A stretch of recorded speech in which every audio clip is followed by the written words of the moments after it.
네, 안녕하세요. 최경호입니다. 잘 들리시나요, 마이크? 네. 예. 예. 아이고, 제가 아직 박사 학위는 없어가지고. 예, 박사는 아직 못했고요. 지금은 경기도 정책개발 자문관으로 지난 3월부터 일하고 있습니다. 전에는 이제 주거중립성연구소 수처작주 소장인데요. 로 일했는데, 이 수처작주가 원래는 불교에서 나온 용어라고 합니다. 이 화면에 이제 한자가 써 있는데 어떤 곳에 있어도 주인이 되어라, 주인공이 되어라라는 뜻이라는데 거기서는 주인 주자인데 저는 이제 주거 할 때 주자를 썼습니다. 주택 할 때도 이 주자죠. 이게 보니까 지붕 아래 왕이 있는 모습이더라고요. 그리고 수처작주를 이 주택 정책에서 제가 고민하면서 썼을 때는 전세에 살든 월세에 살든 자가에 살든 다 주인이다. 영어로는 every resident is a lord라고 했는데, 그러니까 모두가 주인이다라는 뜻으로 이 주거 중립성이라는 개념을 잘 나타내는 표현 같아서 이렇게 가져왔습니다. 주거 중립성이 그럼 뭐냐는 이제 뒤에서 좀 설명드리도록 하고요. 예, 첫 번째 강의를 이제 이렇게 발표를 맡아서 저도 기쁘고 제가 이제 경기도에서 일하면서는 이제 어디 가서 이렇게 발표를 할 기회가 많지 않았는데 오랜만에 이렇게 얘기를 하니까 잘 할 수 있을지 모르겠네요. 전에는 이제 국토교통부 장관적책보좌관을 했었고 서울시에서 사회주택 종합지원센터장을 했었습니다. 그래서 이제 서울시는 옆에서 좀 지켜봤고 국토부는 안에서 잠깐 봤고 지금 경기도에서 보고 있는데 이 주택 정책을 하려고 하는 많은 이 행정 조직들의 나름의 고민과 뭐 한계와 이런 것들을 좀 보면서 제가 이론으로 이제 공부했던 거를 현실에서 좀 어떻게든 해보려고 하고 있고요. 그 전에 이제 네덜란드에 가서 좀 있었는데 사회주택이 제일 많은 나라가 네덜란드라고 해서 그곳에 공부하러 갔었습니다.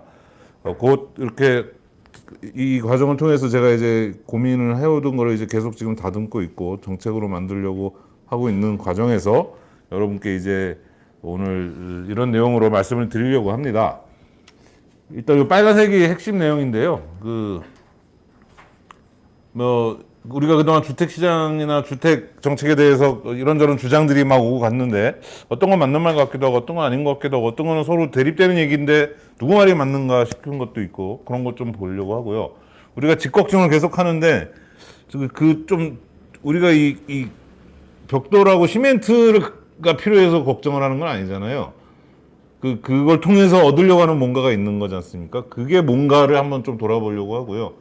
4번은 당장 벌어진 전세 사기 깡통정세 얘기고 5번은 미래에 닥쳐올 좀 삼각파도. 제가 공포 마케팅을 해가지고 겁을 드리려고 하는 건 아니지만 좀 걱정되는 게 있습니다. 이게 삼각파도가 몰려오는데 그리고 시간이 되면은 외국은 어떻게 하고 있나도 좀 이렇게 말씀을 드리고 나가면서는 이제 자가 소유가 좋은 거다. 뭐 자가 소유하면 나쁜 거라는 말씀을 드린 건 절대 아닙니다. 근데 이제 그래서 어떻게 할 거냐라는 거에 대해 답을 좀 내보려고 하겠습니다. 예, 뭐 사실 한마디로 만약에 오늘 얘기를 요약하자 그러면은 이건데요. 집은 원래 비싸다.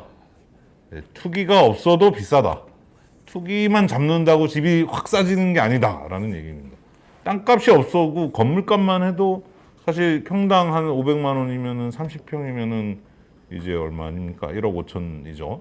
그러면 한 달에 1년에 1,500만 원씩 저축을 해도 10년이 걸리는데 10년 동안 어디선가 살아야 되잖아요. 그럼 그 사이에 또 돈 나가고 뭐. 근데 그러면 이거를 대출을 해줘서 집을 사게 해주면 집값이 더 비싸집니다. 그럼 어떻게 할 거냐? 이제 그게 오늘의 얘기인데요. 그동안 우리 이 정책을 비판할 때 항상 냉탕, 온탕, 온간다 그래가지고 제가 한번 검색을 해봤습니다. 쭉 찾아보니까 최근에 2020년대도 당연히 있지만 2018년, 2017년, 2015년, 2010년, 2009년, 2008년, 2004년까지 계속 매년 냉탕, 온탕, 오갔대요. 대통령이 누가 되든지 계속 냉탕, 온탕, 오갔습니다. 진보, 보수 상관없이.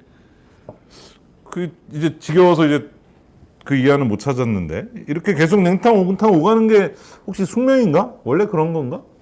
이게 약간 이제 정치학에서 말하는 얘기로는 현대 자본주의 국가는 항상 축적, 그러니까 돈을 벌게 해주는 국가가 이제 이 기업들이 돈을 벌게 해주는 임무가 있는데 그게 너무 지나치면 이제 국민들의 삶이 피폐해져서 정당화가 안 돼서 그 둘 사이가 모순이라서 계속 왔다 갔다 충돌하는 뭐 그런 처지에 있답니다, 국가가.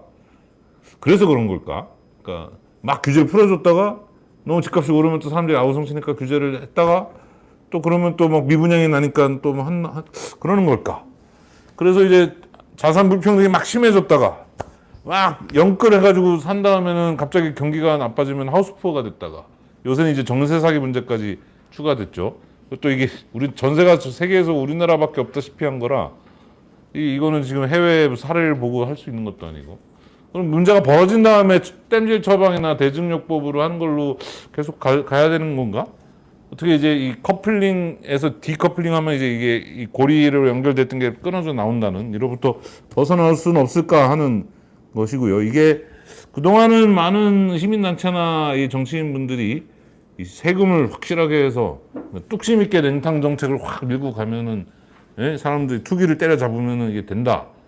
그렇게 얘기들 많이 하셨는데 그것만으로 될까 하는 의문이 저는 있습니다. 예, 그게 서론이었고요. 자, 몇 가지 오해들을 오늘 같이 말씀 나눠보고 싶은 거는 자, 내 집 가진 사람이 많아서 이게 살기 좋은 나라가 되는 걸까?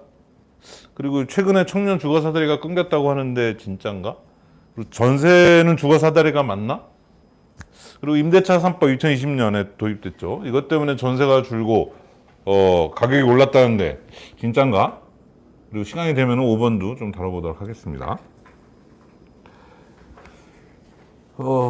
자, 이 오해들이 뭐냐? 복지국가에는 내 집 가진 사람이 많다? 맞나? 뭐 이런 건데 직장인의 삶의 목표일이 항상 뭐 내 집 마련이고 뭐 이런 금융 컨설팅도 다 이제 어떻게 돈을 굴려서 내 집 마련하게 할까요? 뭐 이런 게 정말 많죠. 박근혜 정부 시절에는 이제 빚내서 집 사라라고 해서 금리를 낮추고 해서 돈을 빌려줄 테니 뭐 LTV를 뭐 완화하고 이런 얘기 막 하죠. LTV는 이제 집값 대비 대출의 비율이고, 그러니까 그리고 DSR은 이제 자기 소득 대비 빌려주는 돈의 비율인데 그런 걸 다 풀어줘서 빚을 내서 집을 사라고 했었습니다. 그 다음에 문재인 정부에서는 다주택자가 집을 내놓게 우리가 할 테니까 막 세금으로 이렇게 해서 그렇게 다주택자가 집을 내놓으면 집을 사라. 그러니까 두 정부가 다 집을 사라는 건 똑같은 거였어요. 뭐 1년에 집 안 팔면 종부세 폭탄. 물론 이제 폭탄이 아닌데 이제 엄살 부리는다는 얘기도 있었지만 어찌됐든 이 다주택자가 집을 내놓게 하겠다라는 거였습니다. 나중에는 어떤 국회의원분께서는 아예 이제 법에다가 1가구 1주택 원칙을 법에 담자 이렇게도 하셨는데 이게 기본적으로 철학이다. 이제 내 집 마련의 꿈을 이뤄드리겠습니다. 사실 선거 때는 그 중요하잖아요. 너무나 뭐 길에서 만나는데 내 집 마련을 하고 싶은 사람한테 집값이 너무 비싸니까 포기하세요. 이렇게 말하지는 못하겠죠. 근데 이거를 현실에서 하려고 하면 이게 무리가 됩니다. 자, 무슨 얘기냐? 아무튼 뭐 그 뒤에서 말씀드리고요. 이게 이제 1가구 2주택 원칙을 법에 담자고 하니까 뭐 사회주의 하자는 거냐 뭐 이런 비판이 이제 그 당시 야당으로부터 나오고 했다는데요. 사실 1가구 1주택이 사회주의 발상인가 싶은데 그때 이제 한참 신문에 언론에서 이제 1가구 1주택이 된 루마니아 가보니까 다 불행하더라 이런 얘기까지 막 하고 그랬습니다. 이 얘기는 저도 약간 일부 동의하는데요. 근데 이런 나라들이 다 옛날 사회주의 국가들이 이제 자본주의로 바뀔 때 현재 거주자한테 집을 싸게 다 넘겨줬어요. 그래서 1가구 1주택 소유율이 높습니다. 실제 옛날 사회주의 때는 1가구 1주택주의는 아니었죠. 그때는 개인이 집을 소유할 수가 없었으니까 사회주의 국가에서는. 그러니까 1가구 1주택주의는 사회주의적 발상이 아니라 지극히 자본주의적 발상인데 좀 철학이 좀 희한한 철학인 걸 수는 있겠는데요. 이게 세계 이제 OECD 국가들하고 등등의 유럽 나라들의 29개국을 이제 자가 소유율 순서대로 쭉 세운 겁니다. 한국은 쭉 아래쪽에 있어요. 그래서 이것만 보면 한국 자가 소유율이 좀 낮은 것 같긴 합니다. 근데 그럼 자가 소유율 높은 나라들이 복지 국가인가? 헝가리, 리투아니아, 슬로바키아, 폴란드, 라트비아, 몰타, 에스토니아, 체코, 스페인, 슬로베니아 막 이런 나라들입니다. 이 나라들도 물론 이제 이분들이 열심히 좋은 나라 만들려고 국민들과 이게 뭐 일하시는 분들이 열심히 하고 있겠죠. 근데 막 그 우리나라에서 이 사회주의냐 하고 비판하셨던 분들이 그 모델로 삼는 나라는 아니죠. 우리가 이런 나라들을 앞으로 한국의 모델로 삼아서 가자고 하지는 않는 나라들입니다. 오히려 한국보다 낮은 나라, 자가소유율이 낮은 나라, 네덜란드, 덴마크, 오스트리아, 독일, 스위스, 오히려 복지국가라고 우리가 더 흔히 아는 나라들입니다. 근데 물론 이제 자가 거주율만 봐가지고 알 수는 없고 세율이나 대출 규제나 여러 가지 그 나라의 제도를 봐야 이걸 알 수 있지만 자가 소유율만 굳이 따지면 오히려 낮을수록 살기 좋은 나라인가 하는 생각이 들 수도 있는 거죠. 이걸 어떻게 봐야 되나? 그 중에서 특히 요 세 나라는 요 빨간색이 아주 많잖아요. 여기 이제 사회주택이 많은 나라들인데 뒤에서 좀 더 말씀을 드리겠습니다. 이게 왜 중요한지. 사회주택이라고 뭐 낯서신 부분은 공공주택이라고 생각하셔도 되고요. 두 번째 오해, 청년의 주거 사다리가 끊겼느냐. 뭐 온갖 포럼이나 이런 뭐 신문 기사에서도 다 이제 주거 사다리 끊겼다, 큰일이다 이런 얘기 나오는데요. 이제 이 연구는 그 각 연령대별로 자가 소유율을 조사한 겁니다. 그러니까 한 가지 색깔이면은 그 시기에 동시에 본 거예요. 그러니까 이 보라색을 보시면은 요 빨간색을 보실까요? 빨간색을 보시면 2003년에서 2006년 사이에 본 건데 그때 20에서 24세는 한 10% 정도가 자가를 가졌어요. 참 어떤 분들인지 궁금한데 부모님을 잘 만난 경우가 아닐까 싶습니다. 24세 전에 자가 소유를 했더니 그 10%나 된대요. 그리고 이제 25세에서 29세 가면 한 25% 되죠. 점점 늘어나요. 자연스럽죠. 이게 부모님부터 독립해서 좀 저축을 하고 하다가 이제 자기가 집을 사게 되니까 점점 이제 나이가 많아질수록 자가 소유율이 높아지다가 한 50세쯤 되면 정점을 찍고 나중에 가면은 이게 완만해지거나 아니면 좀 초록색 같으면 2007년에서 10년에 조사한 건 이때는 이제 노년이 되면 집을 아무래도 파시고 생활비에 보태시는 분들이 많은지 이게 줄어듭니다. 그러니까 대체로 이렇게 생겼는데 이게 큰 변화가 없죠. 99년에 조사했을 때나 2011년에 조사했을 때나 큰 변화가 없습니다. 대체로 다 20대 때는 자기 집이 없고 50대 때는 자기 집을 가진 사람이 한 70% 이상 되고 근데 전 국가적으로 볼 때는 한 56%, 10% 되지만 이게 자연스러운 건데 청년이 자기 집이 없다라고 막 자꾸 그러면은 아니 당군 이래 청년이 자기 집을 가진 적이 있었습니까? 언제나? 요 10%는 좀 부럽긴 한데 근데 이제 이번 청년들은 나이를 먹었을 때 자기 집을 사기 어려워지는 건 아닐까 하는 의심을 해볼 수 있죠. 그리고 이때도 보면은 갑자기 늙어서는 다 집을 팔아야 되는 뭔가 이게 뭐 팔고 싶어서 팔면 상관없는데 그리고 실버타운 들어가면 자가 소유율은 집계는 안 되겠지만 그게 아니라 지금 형편이 어려워져서 그런 건 문제가 있겠죠. 그런 거는 좀 고민을 해볼 필요가 있는데 그 정치인께서 이런 얘기를 했습니다. 옛날에 이제 니가 가라 공공임대라고 페이스북에 이렇게 전체 공개를 쓰시고 사람들은 내 집만의 꿈을 갖고 있는데 대통령은 자꾸 공공임대주택에 살라고 한다. 왜 남의 내 집 마련의 꿈을 버리라고 하냐? 왜 집을 소유하면 안 된다는 거냐? 그리고 어떤 또 건축가는 이제 예능 프로그램에 나오셔가지고 청년들을 월세 거지로 만들려고 한다. 공공임대주택 자꾸 만드는 거는 월세 거지로 만들어서 이제 국가가 통제하려고 하는 거다. 그런 얘기를 하셨는데 글쎄요. 그 사실 그럴 것 같긴 합니다. 이번 청년들이 옛날의 청년들보다 좀 더 자가 소유가 어려워진 것 같긴 해요. 제가 봐도. 근데 앞으로 계속 소비자가 책임지고 돈을 빌려야 되는 시스템 그리고 빚내서 집 사라든 아니면 다주택자를 때려잡을 테니까 집 사라든 집을 사야만 한다라고 강조할수록 더 집 사기는 어려워질 수 있다라고 저는 생각합니다. 공공임대주택을 많이 지었기 때문이 아니고요. 뒤에서 이제 설명을 드리겠습니다. 왜냐? 자, 이게 일단 소비자가 책임지고 대출을 해서 집 사라 이건데 지금 저번 선거 때도 워낙 이제 유권자분들이 이제 대출 규제 완화해달라고 아우성을 쳤죠. 많은 분들이. 여기 계신 분도 그러셨는지 모르겠지만 그런 논리가 이런 거였습니다. 30년 저축해도 못 사는 집값이 지금 집값이 너무 비싼 건 사실이니까 옛날에 자기 소득 대비 집값을 했을 때 보면 옛날보다 많이 비싸졌죠. 그럼 30년 저축해도 살 수가 없으니까 저축해서 못 사니까 이제 빚을 내서 사게 돈을 빌려달라라고 하는 거잖아요. 그래서 대출 규제 완화해달라. 그래서 일단 사겠다. 그리고 집값은 계속 오른다라는 불패 신화 때문에 나중에 내가 올라서 팔면 되지 뭐. 그러니까 바꿔 말하면 뭐예요? 30년 동안 저축해도 내가 낼 수 없는 집값이라는 얘기는 이거 빚을 내서 샀더라도 30년 동안 내가 벌어서는 이걸 다 갚을 수 없다는 얘기잖아요. 그러면 어떻게 갚아요? 팔아서 갚겠다는 거잖아요.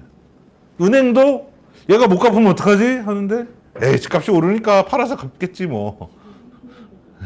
DSR을 봐서 이걸 엄격하게 해야 되는데 그냥 에이 뭐 다 은행도 그냥 동참하는 거였어요. 자, 그러면 집값이 올라야 됩니다. 그러면 어떻게 되겠어요? 이제는 40년을 저축해도 못 사는 집값이 돼야죠. 물가 상승률이나 이자보다 집값이 더 올라야 이게 작동하는 거잖아요. 그럼 우리 조카 세대는 이제 40년 저축해도 못 사요. 그러면 얘네들 또 대출 규정 완화해서 또 해요. 그러면은 자식 세대는 이제 50년 저축해도 못 사는 집값이 되는 겁니다. 그러니까 우리나라가 6, 70년대부터 지금까지 5, 60년 지나면서 집값이 계속 물가보다 이렇게 오르고 IMF 때는 한번 이렇게 좀 떨어지고 했죠. 한두 번 떨어지고 이렇게 오르니까 이제는 너무너무 비싼데 그래서 대출 규제 완화해서 사게 하겠다 그러면 이 폭탄을 더 키우는 게 됩니다. 그래서 이제 어떡하냐 뒤에서 좀 더 말씀드릴 텐데요. 자, 세 번째 오해는 전세는 주거 사다리다. 사실 전 세계 우리나라에밖에 없는 전세가 그럼 뭐 전세가 아닌 나라들은 어떻게 했나 궁금할 수도 있는데 뒤에서 또 말씀드리겠습니다. 저는 근데 전세가 사다리라기보다는 미끄럼틀에 가까웠다라는 말씀을 오늘 드리려고 합니다. 자, 뭐 이런 언론 보도가 나고 2020년에 그 임대차 3법 했기 때문에 뭐 그냥 임대차 시장이 엉망이 됐다. 두 달 전만 해도 5억 원짜리가 7억 5천만 원 전세로 올랐다 막 이러는데 글쎄요. 그 전세가 임대인 입장에서 목돈을 받는 이유가 뭘까요? 처음에 전세 끼고 집을 사는 사람들은 내가 이 집값이 없으니까 세입자 돈 빌려서 집을 사는 거고 집이 여유가 있는 사람은 그 돈을 가지고 딴 데 쓰려고 하는 거죠.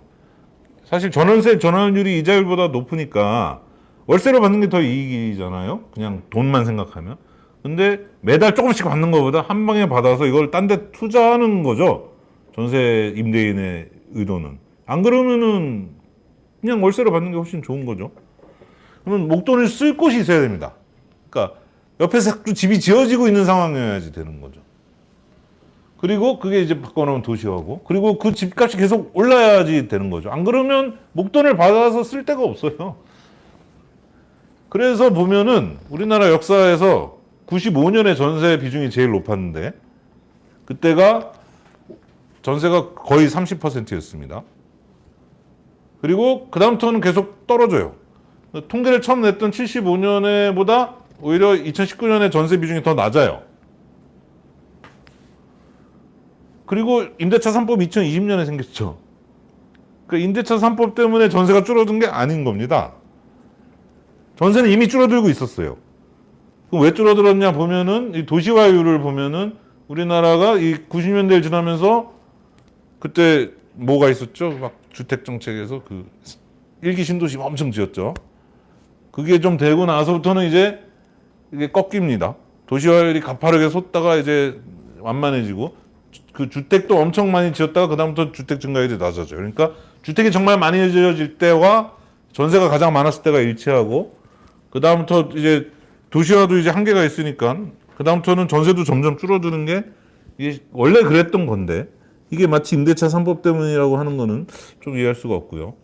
자, 임대인 입장에서는 그랬고 이제 임차인 입장에서는 이 전세가 월세보다 좀 유리한 느낌이 있는데 그거에 대가가 있습니다. 그러니까 매달 돈이 나가지 않고 이걸 사는 대신에 뭔가 이제 전세에 동참하는 이때 뭐냐? 이거는 집값이 너무 비쌀 때 아까 얘기했죠. 저축해서 살 수 없으니 빚내서 집 사라랑 비슷합니다. 전세값이 너무 비싸다 그랬더니 국가가 이제 대출을 할 수 있는 시스템을 만들어줬어요. 그래서 빚내서 전세를 들어갔어요. 근데 이것도 역시 내가 저축해서는 뭐 3억 원, 4억 원짜리 전세 대출을 다 갚기 쉽지 않죠. 그러면은 나중에 임대인이 돌려줘야지, 보증금을 돌려줘야지 그 돈을 갚는 거죠. 근데 임대인이 돈을 돌려주려면 집값이 또 계속 올라야 됩니다.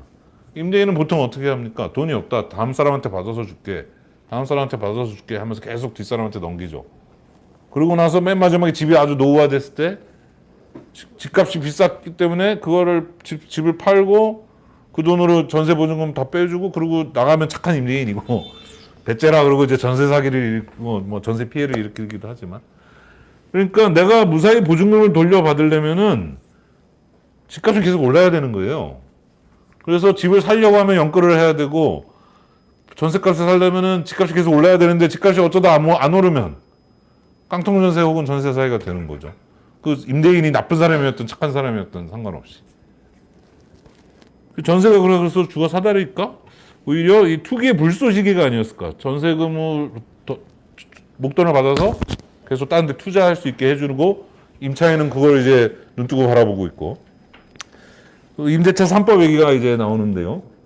이 또 정치인 한 분이 이제 자기도 임차인이다라고 하면서 임대차 3법 때문에 이제 난리가 났다라고 하고, 많은 언론들이 다 임대차 3법 때문에 문제가 심각하다라고 하고, 심지어 이번에 전세 사기도 임대차 3법 때문이다라는 주장도 있는데요.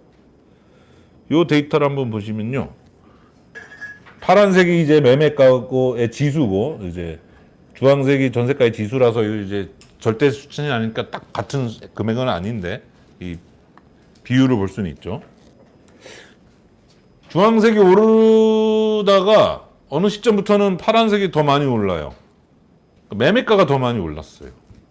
그러니까 코로나 때 금리가 확 낮아지면서 주택가격이 엄청나게 오르는 거였어요. 근데 언론에서 희한하게 전세가가 오르는 거는 임대차 3법이라고 그러고 일반 매매가는 더 오르는 거는 별로 얘기를 안 했어요. 원래 근데 집값이 오르니까 전세가도 따라오는 걸 수도 있잖아요. 오히려 이렇게 보면은 어떨까요? 이제 이때 금리를 잠깐 보고 가면은 금리가 이제 IMF 때 우리 엄청 높았다가 계속 낮아지다가 이명박 대통령 들었을 때 또 막 올랐다가, 그러니까 이때도 참여정부 때 막 금리가 낮아지고 집값이 또 막 올랐는데 이때 2008년 그 세계 금융위기 때 또 금리 확 오르니까 집값이 또 좀 낮아졌고, 이게 대통령 때문이다, 금리 때문이다, 뭐 설이 분분할 수 있겠지만 저는 금리 때문이라고 보는 건데, 또 이렇게 쭉 낮아지다가 이제 빚내서 집사라 막 하다가 이제 다시 금리가 오르기 시작했는데, 이 부분만 확대해서 2019년 이후만 확대해서 이렇게 보면은 금리하고 집값하고는 많은 연구 결과들이 이제 이게 반비례하는 게 확실하다. 금리가 1% 오르면 15개월의 아파트 매매가가 이만큼 오르더라. 네, 뭐 그런 얘기들이 나옵니다. 그래서 저는 임대차 3법 때문에 전세가 줄었다기보다는 그냥 전세는 원래 줄고 있었고, 원래 집을 많이 이제 막 옛날처럼 많이 못 지으면은 임대인이 목돈을 가지고 있을 이유가 없어요. 그래서 조금씩 돌려주면서 월세로 전환하는 수밖에 없었고, 오히려 임대차 3법 덕분에 그나마 전세 가격은 덜 올랐다고 볼 수도 있는 거 아닐까. 좀 더 많은 연구가 있어야 되겠지만 저는 뭐 어떤 분들처럼 막 강하게 말 못하겠는데, 임대차 3법 덕분에 오히려 전세 가격이 덜 올랐다, 매매 가격보다, 이렇게 볼 게 더 맞지 않나라고 생각하고요. 근데 문제는 이제 깡통 전세가 오히려 생겼을 때, 그러니까 옛날에 하우스푸어는 내가 빚내서 집을 샀다가 집값이 떨어지면 어떻게 팔아서 빚을 갚고, 어쨌든 자기가 선택한 거라서 자기가 책임지는 거였는데, 전세 세입자는 자기가 선택한 거가 아닌데 집값이 떨어졌는데 집을 소유한 사람이 아니라 자기가 피해를 보잖아요. 이게 문제인데요. 그리고 뭐 지금 뭐 시간 관계상 얘기는 뭐 할 수 있겠네요. 사업자 등록제 때문에 집값이 올랐다, 뭐 이런 얘기도 있는데 일부는 맞는 것 같습니다. 임대사업자 특혜 폐지하라고 정치인분들이 이렇게 얘기하시기도 하고, 아니면 임대사업자를 마녀 사냥하지 말라라고 임대사업자 편에서 이렇게 또 하시는 분들도 계시고요.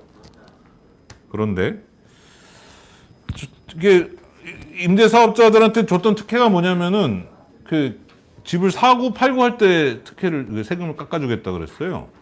전 거기서 이게 단추가 잘못 꼬이기 시작했다고 생각하는데, 근데 나중에 이제 데이터가 나온 다음에 보니까 이 사람들이 주로 소유한 주택은 전국적으로는 오피스텔, 다세대, 아파트 순서예요. 그리고 서울에서는 주로 다세대 다가구 위주예요. 근데 막 가격이 오른 건 아파트잖아요. 그러니까 이 사람들이 많이 소유한 집하고 실제 가격이 많이 오른 집하고 안 맞아요. 그럼 이 사람들 때문에 집값이 올랐다고 볼 수 있는 건가? 타이밍상으로는 맞거든요. 이분들한테 특혜 같은 걸 주기 시작했은 2017년, 2018년부터 집값이 막 오른 건 맞는데, 이 사람들이 사모은 집은 주로 다세대 다가구인데 집값이 오른 거는 아파트에서 올랐단 말이에요. 이게 좀 이상하죠. 그리고 그래서 이제 원인 중 하나인 것 같긴 한데 좀 추가 분석이 필요할 것 같고, 또 하나 이제 이 그 차라리 문제 제기를 하고 싶은 게 이 사람들한테 이제 규제를 가해서 이 사람들이 집을 팔게 해 하면은 매물이 나오니까 시장에서 수요 공급이 늘어나니까 뭐 집값이 싸질 거다 그런 얘기 하지 않습니까? 근데 그렇게 하는 게 대안이 될 수 있나? 그러니까 이 사람들이 집을 내놓는다는 얘기는 그게 처음에 지어진 집이면은 그렇게 누가 사지 않게 하고 실수요자가 사게 하고 다주택자가 사면 안 되게 하고 그렇게 해야겠지만 이미 현재 지금 누가 들어가서 살고 있는 집인데 지금 세입자는 어떡합니까? 실수요자가 사면은 내가 쫓겨나야 되잖아요. 아니면 또 다른 다주택자가 사는 거면은 굳이 그게 바뀔 이유가 없는 거잖아요. 그리고 이 사람이 그 집을 사고 싶나요? 보통 다세대 다가구 주택은 잘 사고 싶어 하지도 않죠, 사람들이. 뒤에서 또 좀 얘기하겠지만. 그래서 저는 차라리 사고 팔 때 혜택을 줄 게 아니라 그냥 가지고 있는데 계약갱신을 하게 해주고 임대료를 많이 안 올리면 그때 보유세나 이런 걸 좀 깎아주고 가면은 세입자도 살기 편하고 이사 가고 싶을 때 이사 가고 가격을 많이 못 올렸을 테니까 깡통 전세 문제도 별로 없었을 거고 그리고 일단 등록 자체는 일단 기본으로 이제 좀 하고 갔으면 좋겠습니다. 등록한다고 혜택을 줄 필요가 없는 거고 진짜 이제 세입자한테 혜택을 주면 집주인한테도 혜택을 주는 거죠. 아, 집주인이라고 말해버렸네. 제가 이제 집주인이라고 말을 하면 세입자도 주인이기 때문에 예. 아, 이게 평생 이게 입에 붙었던 거라 임대인, 임차인 이렇게 얘기하잖아요. 저는 거기서 한 발 나가서 임차주, 임대주라고 불렀으면 좋겠어요. 우리 금융권에서 돈 빌릴 때는 차주, 대주라고 하죠. 사업자가 돈 빌리면은 차주가 되잖아요. 다 주인이에요, 다 주인. 임대주, 임차주라고 했으면 좋겠습니다. 아, 근데 또 집주인이라고 오늘도. 그래서 등록은 기본으로 하고 렌트카도 다 등록하는데 더 비싸고 중요한 주택은 왜 등록을 안 하고 그동안 수십 년 동안 그냥 시장에서 이게 뭐 근저당이 있는지 없는지 막 숨기고 이러면서 살고 있는지. 약간 옆으로 세서 반지하 대책 얘기인데요. 이게 이제 다주택자 그거하고 비슷한 부분이 있어서입니다. 이제 반지하 대책이 이 반지하에서 그 수해가 발생하고 하니까 이제 반지하를 없애겠다고 이제 오세훈 시장께서 얘기를 하니까 이제 지하에 사람이 살고 있다라고 이제 시민단체에서 얘기를 했었죠. 그리고 심지어 국토부 장관도 반지하 없애면 그분들 당장 어디로 가냐 하면서 서울시장하고 엇박자가 났다 하고 하는 게 이제 있었는데 그래서 오히려 이분이 더 이때는 생각을 더 깊게 한 거 아니냐 뭐 이런 얘기도 나왔고 서울시장님도 아예 당장 없애겠다는 건 아니고 이제 장기적으로 없애겠다는 겁니다라고는 했는데요.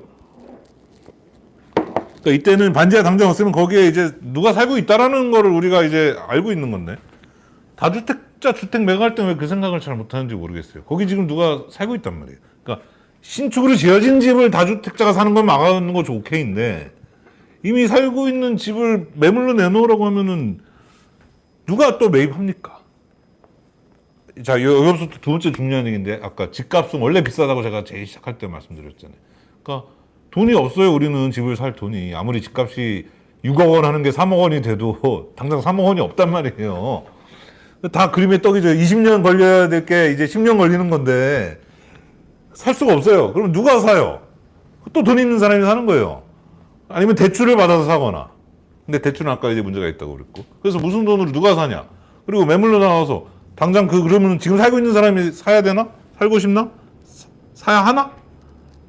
여기서 이제 저는 뭐 무소유를 실천해서 우리가 뭐 소유하지 말자는 캠페인을 하려고 하는 게 아닙니다. 소유는 좋은 건데 아까 시작할 때도 말씀드렸지만 그래서 이제 사는 것이 아니라 사는 곳이다라고 하는데 저는 사실 약간 이게 공허하다라고 생각해요.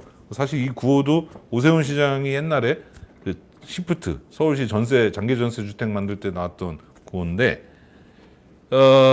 둘 다 맞는 얘기고 사실 너무 비싼 물건이기 때문에 우리가 이렇게 급식이라던가 혹은 뭐 대중교통이랑 비슷하게 접근할 수 없는 너무 비싼 물건이긴 합니다. 그래서 이제 집 걱정의 본질로 들어가려고 합니다. 이제 30분 남았는데 빨리 얘기해야 되겠네. 그래서 집 걱정의 본질, 집은 그냥 돈 안 내고 사는 곳이다는 아니죠. 엄청나게 비싼 물건이기 때문에 값을 치러야 돼요. 그래야 건설회사도 먹고 사는 거고. 다만 투기가 나쁜 거지만. 그래서 이걸 살짝 덮고 우리가 각자가 투기나 투자가 아니라 그냥 나는 그냥 내 한 몸 누일 좀 집이 필요해. 쫓겨나지 않고 살 집이 필요해. 그리고 앉아서 거지가 되고 싶진 않아. 뭐 그런 차원에서 집을 하고 싶어 하는 거잖아요. 저는 크게 이제 몇 가지로 나눠 보니까 이게 일단 주거 안정이 제일 기본일 테고, 내가 이제 집 걱정할 때 뭐가 걱정이냐고 생각하면 주거 안정. 그다음에 이 월세로 그냥 돈이 나가면은 그냥 이 돈 다 나가고 나중에 전세는 목돈을 내가 다시 돌려받는 느낌이 있고, 자가 소유한 사람은 이제 집값이 오르면은 그게 내 거가 내 돈이 되는데 그냥 돈이 나가고 끝이네 하는 걱정이 있잖아요. 그러니까 이거 내 가치를 저장을 하고 싶은 이게 있는 거예요. 집 문제 고민할 때. 그럼 나중에 돈을 뺄 수 있어야 돼요. 이사 가고 싶을 때 이사를 가려면 보증금을 돌려받던 집이 팔리던 돈을 돌려받아야 되니까 황금성이고, 그거를 이제 가만히 앉아있다 나만 못하게 되는 거 아닐까 하는 게 벼락거지나 패닉바잉의 문제고, 그다음에 이제 이거 보증금 피해는 세입자의 문제죠. 그래서 주거 안정은 뭐냐, 이제 원하는 기간만큼 살 수 있어야 되는 거는 우리가 뭐 너무 막 익숙하겠던 거고, 이게 이제 외국에서는 에이징 인 플레이스라고 이제 노후에 이제 굳이 이사 가지 않고 살 수 있는 권리까지도 연장이 되는데요. 주거 안정은 기본적으로 원하는 기간만큼, 그리고 거기에 형편에 맞는 주거비 지출로 살 수 있을 때 달성이 되겠죠. 원하는 기간만큼 살 수 있어도 집값이 너무 비싸면, 세금이 너무 비싸거나 1가구 1주택일 경우, 아니면은 월세나 뭐 이런 게 너무 비싸면 또 달성이 안 되겠죠. 네. 그래서 사실 1가구 1주택자랑 세입자랑 이 부분에서는 같이 저는 접근을 했으면 좋겠습니다. 그러니까 그런 식으로 접근해야지, 집 소유했다고 세금을 내는 거는 뭐 일부는 낼 수 있겠지만, 그 소유하고 이 임대를 그렇게 가르지 않고 같이 묶어서 갈 수 있었으면 좋겠고요. 제가 네덜란드에서 이렇게 느낀 건데, 사회주택에 거기는 평균 거주 기간이 11년입니다. 나라가 무기계약이거든요. 그 프린트문 맨 뒤에 이제 제가 옛날에 썼던 칼럼을 하나 포함시켜놨는데, 한겨레 신문에 냈었던 건데요. 그 칼럼이 이 임대차 3법 개정하기 한 2달 전에 썼던 칼럼인데요. 앞으로 미래를 좀 예측을 해봤는데 그럭저럭 아직까지는 맞고 있어서 제가 이번에도 소개를 드렸는데, 네덜란드는 무기계약이라는 거예요. 제가 네덜란드 살 때 이제 부동산을 갔는데 계약을 하려고 하면서 이제 물어봤어요. 계약 기간이 어떻게 되나요? 그랬더니 그쪽 사람이 이제 약간 당황해하면서, 저희 뭐 무기계약인데 얘는 뭐 이런 질문을 하지? 뭐 이런 표정으로 저를 봐서 당황했는데, 거기서는 그래서 사회주택인데, 이 공공주택인데도 막 페인트도 자기 마음대로 칠하고 막 꾸미고 막 살고, 근데 우리는 막 집값 떨어질까봐 막 하자 있어도 쉬쉬하고 그러고 살면은 누가 진짜 자기 집 마이홈에서 사는 걸까? 라는 생각이 하게 되더라고요. 자, 그 가치 저장은 이제 젊어서 일해서 중년에 약간 빚내서, 혹은 뭐 그냥 돈 많이 벌면 그냥 집 사고, 그래서 그게 가치를 저장하는 거죠. 그다음에 노년의 일을 자기 노후 보장에 활용하던가, 아니면 이제 2세나 뭐 3세 독립을 지원하는 데 쓰거나, 이게 이제 한국 사람들이 생각하는 그냥 보편적으로 아름다운 그림이죠. 그냥 나도 저렇게 됐으면 좋겠다. 그리고 좀 더 나가면은 집을 몇 채 더 사서 이제 은퇴한 다음에 이제 월세 수입으로 살아가야지 하는 게 이제 사람들이 야무진 꿈인데, 이게 이제 도덕적으로 나쁘다라고 제가 얘기하는 게 아니라 이제 불가능해졌다는 얘기를 합니다. 이제는 사회적으로 해결해야 된다. 개인이 열심히 노력해서 부지런히 저축해서 이렇게 할 수가 없게 됐다. 더더군다나 전세 제도로는 더 불가능하다. 그 얘기인데요. 전세 제도가 있으면 후손 입장에서는 독립할 때 목돈이 있어야 되죠. 3천만 원, 7천만 원, 뭐 1억 원씩 있어야 되는데, 20대가 그런 돈이 어디 있습니까? 자기가 벌어서는 부모님 주지 않으면 없잖아요. 그래서 정의당에서는 뭐 기초 자산 상속제인가 이런 정책도 나오고 했는데, 사실 독립해야 되는데 목돈이 필요한 시스템 자체가 이상한 거죠. 그걸 당장 못 없애니까 이제 자산을 좀 주자 이건데. 그리고 은퇴자 입장에서는 전세로는 안 되는 이유가 월 수입이 없잖아요. 전세는 당장 내가 월세 수입이 있어야 그걸로 이제 뭐 노후 그 생계를 쓰는데, 그래서 이제 그런 월세를 돌려야 되는데, 무엇보다 이제 경쟁이 격화된다는 얘기입니다. 무슨 말이냐? 옛날 같은 은퇴자가 20%고 80%가 경제 활동을 하는 시대, 그런 사회에서는 은퇴한 사람이 집을 한 채씩 더 가졌다고 치면은 2명이 이제 집을 4채 가진 거죠. 10명이 사는 사회라고 치면. 그러면은 일하는 사람 8명 중에 2명은 세입자가 되고 6명은 자기 집을 가질 수 있습니다. 이 안에서도 또 달라질 수 있지만, 또 세입자가 좀 더 있고 이 안에서도 다주택자가 있을 수 있지만, 극단적으로 은퇴한 사람만 집을 2채씩 가졌다고 딱 쳤을 때 그럼 이 사람들은 최대 60%까지는 자기 집을 가질 수 있겠죠. 이건 남의 집이니까. 뭐 이렇게 국가가 굴러갔었던 것 같아요, 그동안은. 근데 은퇴자가 점점 늘어서 이제 40%가 된다. 그럼 이 사람들이 집을 한 채씩 더 가지면은 경제활동하는 60%의 사람은 2명만 자기 집을 가질 수 있습니다. 이 사람들이 가진 집에 나머지는 세입자로 들어가야 돼요. 근데 이제 은퇴자가 50%가 된 세상이라면 이 사람들 집을 하나씩 더 가지면은 모든 경제활동하는 사람은 다 세입자가 돼야지 되는 거죠. 안 그러면은 이 사람들이 세를 못 받으니까 수입이 없는 거죠. 그래서 점점 은퇴자가 많아질수록 이 사람들이 집을 한 채 더 가져서 거기서 먹고 살 수 있는 사회가 될 수가 없는 겁니다. 그래서 이제 이 노후 보장 문제하고도 주택 문제는 긴밀하게 연결되어 있는데, 오늘 이제 노후 보장 얘기는 뒤에서 조금 다룰 거고, 또 하나는 이제 국토 균형 발전하고도 관련이 있지만 그 얘기는 오늘 못 할 텐데, 그래서 여러분들이 앞으로 은퇴하는 대한민국은 이제 점점 이제 집을 한 채 더 사가지고 그걸로 생계를 해결하기 어려운 세상이 되는 거고요. 이러면 이제 오늘 딱 끝나고 돌아가시면서 빨리 한 채 내가 사야지. 나라도 빨리 가서 사야지. 이러실 분들도 있을 수 있고, 아주 개인으로서는 아주 똑똑한 전략이지만, 근데 공공정책은 이제 그렇게 갈 수가 없는 거죠. 예. 그러라고 할 수가 없는 겁니다. 그러니까 초등학생들 꿈이 뭐 너도 나도 다 건물주가 되는 건데, 다 같이 건물주가 되고 나면은 다 굶어 죽겠죠. 아무도 월세를 안 내니까. 그런 세상으로 갈 수는 없는 거잖아요, 공공정책이. 황금성 아까 얼핏 말씀드렸지만, 이제 꼭 내가 투기를 해서 시세 차익을 얻으려고 하는 게 아니라, 그래도 돈으로 바뀌어야 돼요, 자본주의 사회에서는. 그래야 내가 이사를 갈 수 있기 때문이잖아요. 그리고 그게 이제 아파트 집값이 비싸진 이유기도 합니다. 그 아파트로 사람들이 몰리는 이유가, 아파트는 좀 단지가 크니까 항상 이 매매가 좀 있어서 내가 이사 가고 싶을 때 팔린다는 확률이 높죠. 그러니까 들어가는 거예요. 빌라나 다세대에 들어갈 때는 사람들이 이제 각오를 하죠. 공인중개사나 투자 조언해 주시는 분들은, 여기는 당장 네가 사기 좋다고 들어가는 건 좋은데 네가 이사 가고 싶을 때 집이 안 팔릴 그 확률이 커. 실제로 좀 그렇습니다. 그래서 아파트가 더 인기가 있고, 더 인기가 있다 보니까 더 비싸지고 그런 거죠.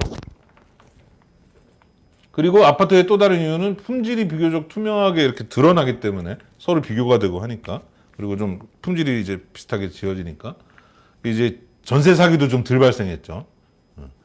주로 다세대 쪽에서 전세 사기가 발생했죠. 그래서 이거에 대한 대안은 이제 오늘은 자세히 말씀 못 드리겠지만, 지분을 공유하는 주택.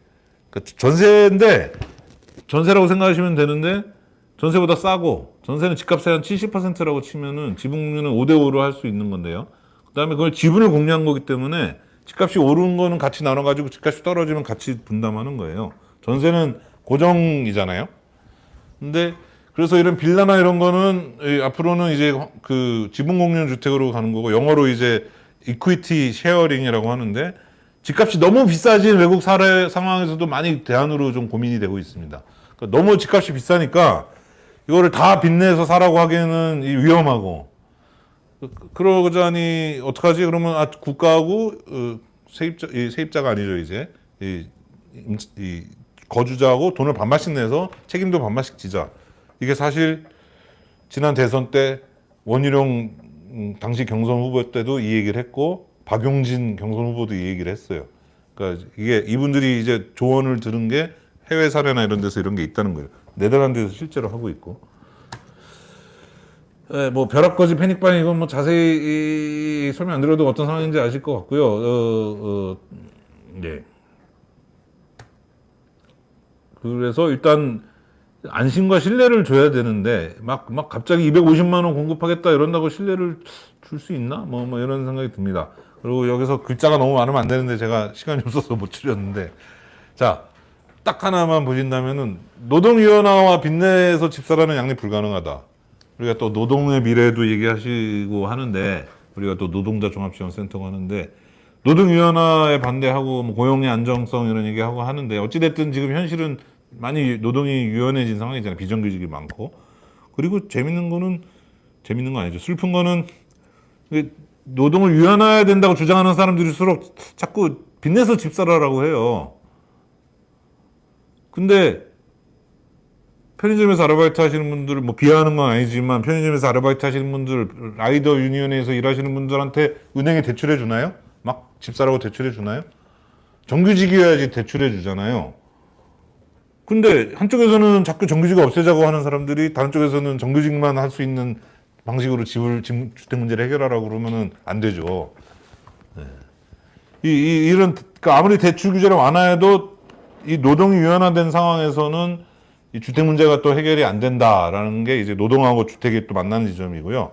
그래서 문제는 공급자 금융입니다. 그러니까 소비자가 책임지고 빚을 지고 이 경기 변동에 노출이 돼서 위험에 노출되는 게 아니라 공급자가 그렇게 하는 거예요. 쉽게 말하면 할부 판매를 공급자가 책임지고 하라는 거예요. 자동차 할부 판매 하잖아요.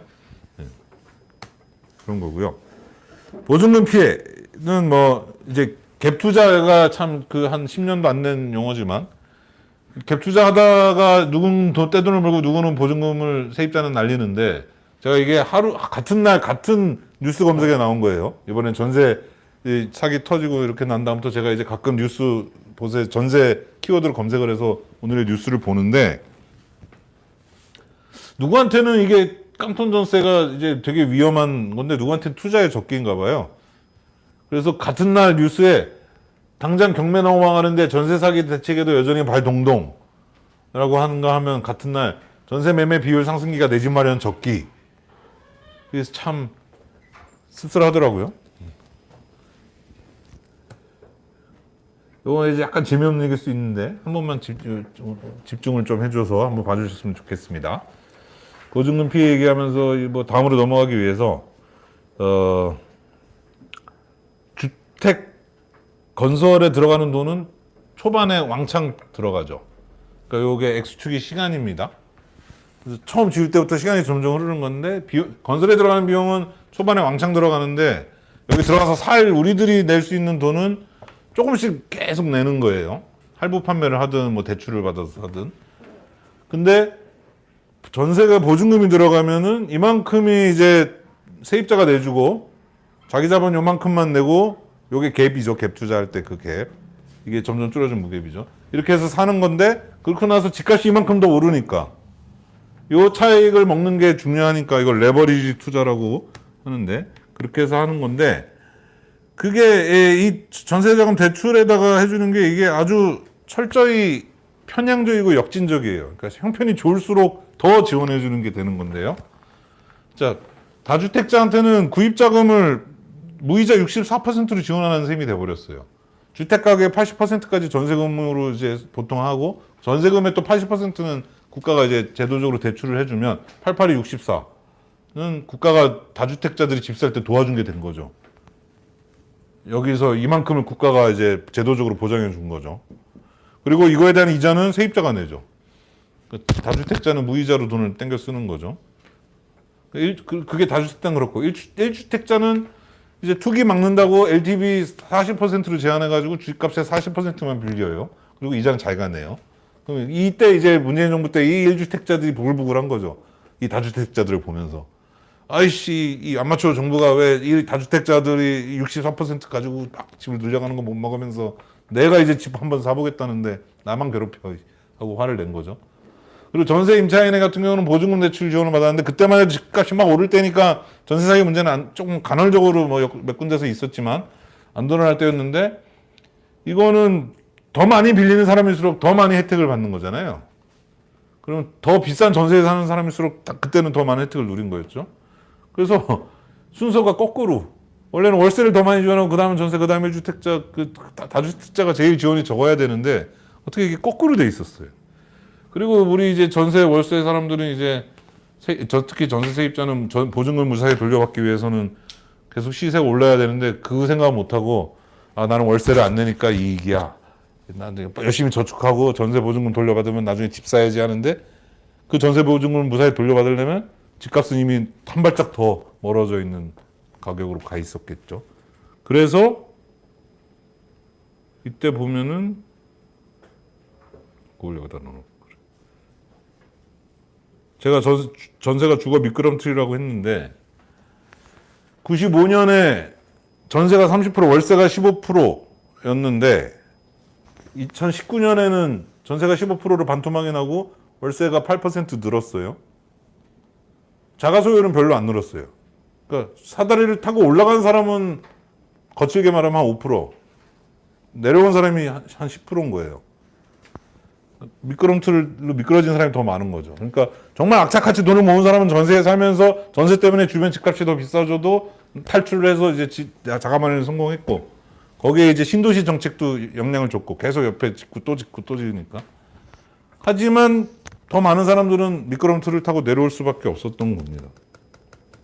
전세는 그래서 되게 착시 효과를 주는, 이렇게 하면 또 이제 어떤 분들은 저 강사는 전세에 대해서 아주 반감을 가지고 뭐 얘기를 한다고 할지 모르겠는데, 뭐 사실 저 2년 전만 해도 더 조심스럽게 표현했는데, 보면 볼수록 아무리 봐도 전세는 매우 위험하고 이거를 왜 하고 있지? 뭐 이런 생각이 듭니다. 그래서 이제 본격적으로, 사실 내용은 많지는 않습니다만 최근에 전세 사기하고 깡통 전세 얘기를 보면은 이런 전세 고유의 문제가 원래부터 있었고, 그게 부동산 경기가 계속 오를 때는 잘 안 드러났어요. 근데 이제 부동산 경기가 하강이 되니까 이게 깡통 전세가 된 거예요. 근데 거기다가 악의적이고 조직적인 범죄인까지 결합하면 이제 전세 사기가 되는 거죠. 근데 이 경계가 애매한 분들이 좀 있죠, 임대인 입장에서. 이걸 이렇게, 이거는 실제가 그냥 아니라 제가 막 그린 건데, 그러니까 주택 매매가보다 전세가가 이제 뒤따라가면서 오르는데, 주택 매매가가 확 떨어지면은 뭐 이제 집값보다 전세값이 더 높은 상황이 되면 깡통 전세가 됐다가, 뭐 거의 뭐 이게 가격이 이렇게 살짝 옛날 전세보다 지금 전세 가격이 떨어진 게 역전세고, 주택 가격보다 싼 게 깡통 전세고, 갭이 없으면 무갭 투자를 하다가, 이때 이제 그 동탄에 이번에 그 사례 같은 경우 전세 사기냐 아니냐 가지고 말이 많았는데, 이 사람이 이제 악독한 의도가 있었던 건 아니고, 뭐 사기 가짜 뭐 선순위 채권 있는데 없었다고 속이거나 그런 건 아니에요. 근데 세금 낼 돈을 전혀 벌 생각 없이 전세 벌금 받으면 그걸로 바로 하나 더 사고 계속 더 산 거예요. 그리고 돈은 이제 다 써버리고. 그런데 이제 이 사람은 경찰에 잡혀갔을 때 이제 사기범으로 안 잡혀가려고 그 변호사한테 얘기를 들었겠죠. 그래서 자기는 투자에 실패한 거지 전세 사기는 아니다라고 하는데, 이거를 세금 낼 돈 정도는 월세로 좀 받을 계획을 전혀 하지 않고 풀 전세로만 하는 거를 사기로 봐야 되는 거 아닌가? 뭐 이런 얘기를 지금 재판 중에 있습니다. 자, 이제 삼각파도 얘기인데요. 이제 10분 남았는데, 삼각파도는 이제 서로 다른 힘이 이제 갑자기 합쳐져가지고 파도가 확 높아졌을 때 생기는 얘기를 하는데, 이제 이게 여러 가지 위기가 겹쳐져서 그런 거라고 봅니다. 이제 앞에서 제가 하고 싶은 얘기는 웬만한 걸 거의 다 했기 때문에 이제 좀 전 마음이 편한데, 이 삼각파도의 흐름이, 그러니까 여러분들의 이제 앞으로의 미래의 얘기입니다. 삼각파도 여기서부터는. 지금까지 과거의 얘기였고, 미래에 이제 인구가 어떻게 되냐, 그럼 1인 가구가 점점 늘어났죠. 그리고 고령화되고 다문화화되는 걸처럼 합쳐서 이제 가구 혼성화. 옛날에는 그냥 4인 가족 중심이 쫙 갔었는데, 지금은 매우 한마디로 표현할 수 없이 복잡하게 돼 있다, 인구가. 그러니까 주택 정책도 거기에 맞춰서 이렇게 복잡해질 수밖에 없겠다라는 생각이 드는데요. 1인 가구도 근데 늘어나는데 한계가 있겠죠. 1인 가구는 이제 1인 가구 언젠가 2인 가구가 되고 해야 3인 가구가 돼서 다음 세대가 태어나는 건데, 물론 이제 비혼으로 할 수도 있지만 우리나라에서 아직 생활 동반자법이나 이런 것도 잘 안 된 상황에서 1인 가구가 늘어나는 건 제 생각할 때 한 40% 이상을 못 올라갈 것 같아요. 그다음부터는 1인 가구가 늘어나는 게 아니라 다 같이 인구가 줄겠죠, 그냥. 그리고 고령화도 마찬가지고, 뭐 점점 고령화도 이제 한 3, 40%까지 간다면은 좀 정체되다시피 가는데요. 다문화가 좀 늘어나고 있죠. 그 이번에도 전세 사기 피해 중에서 이제 그 우리나라 국적이 아닌 분들은 피해 보상 못 받는 게 막 문제가 되기 시작했는데, 공공임대주택 입주 자격이 안 되고 뭐 이런 게 점점 앞으로 점점 더 문제로 등장할 거라고 봅니다. 다문화의 부분도. 또 하나는 이제 집이 오래됐어요. 그러니까 90년대 우리가 대부분의 집을 지었는데 이게 다 30년이 다 되어가고 있습니다. 그럼 이제 에너지 효율 차원에서라도 기후 위기 대응 차원에서라도 이 집을 좀 리모델링을 하거나 하긴 해야 돼요. 근데 그럴 수가 없어요. 그동안은 맨날 용적률을 뻥 튀겨가지고 뒷사람이 들어와서 내주는 돈으로 재건축을 했는데 이제는 더 이상 뻥 튀길 수가 없는 단계까지 거의 왔잖아요. 5층짜리를 15층을 만들었고 15층짜리를 45층을 만들었는데 45층짜리 135층을 만들 수는 없잖아요. 뭐 기술적으로 만들 수 있어요. 근데 사람이 그만큼 못 채워주잖아요. 이거 어떻게 할 거냐. 집은 점점 낡아지고 있는데. 그리고 이제 기후위기. 그 주택은 이제 이중적 주의가 있습니다. 이게 피난처 역할도 하지만 이게 문제의 근본이기도 해요. 그러니까 기후위기에 생기는 각종 재난으로부터 우리가 이 맞서기는 피난처가 돼야 되는데, 그래, 에어컨을 돌리면 이게 또 기후위기를 가속화하고, 뭐, 등등등. 이 이중적 지혜가 있어서 요것만 가지고도 이제 따로 뭐 한참 뭐, 토론거리겠고. 이제 금리. 금리는 이제 항상 미래에도 또 언젠간 오르고 또 언젠간 내리다가 또 언젠간 또 오르고 하겠죠. 그리고 사실 우리나라는 뭐, 어쩔 수 없이 미국의 이런 부분에서는 미국을 따라가거나 미국의 영향을 받을 수밖에 없는데 참 옛날엔 금리 30%이던 시절도 있었다는데 그때는 어떻게 세상이 굴러갔는지 신기한데 예. 그런 게 이제 우리 마음대로 안 되는데 그러면은 언젠가는 또 이제 인구도 한계에 다다르고 금리도 뭐 오르고 그러면은 미분양이 생긴다. 그러면 건설사가 망해도 또 큰일이니까 사실 이번에 대통령이 누가 됐어도 이렇게 막 이런 상황에서 미분양 막 문제가 생기면 건설사 안 도와줄 수 없었을 거라고 봐요. 이재명이 됐던 심상정이 됐던. 근데 이제 윤석열이 그러니까 이제 야당은 욕하기는 좋은데 사실 미분양이 늘어나면은 사실 당장 다주택자한테 의존하는 거예요. 돈을 돌릴 수 있는 사람들한테. 그래야 일단 한숨 놓으니까. 그 옛날에 SKIT라는 공모주 청약하는데 이틀 밤 사이에 80조 원이 몰렸습니다. 80조 원이 몰렸는데 그게 한 불과 3년 전인가? 근데 우리 국가의 주택도시기금 1년에 한 100조 원 왔다 갔다 쓰거든요. 그러니까 그만큼의 돈이 이틀 만에 움직일 만큼 시장이 강력해요.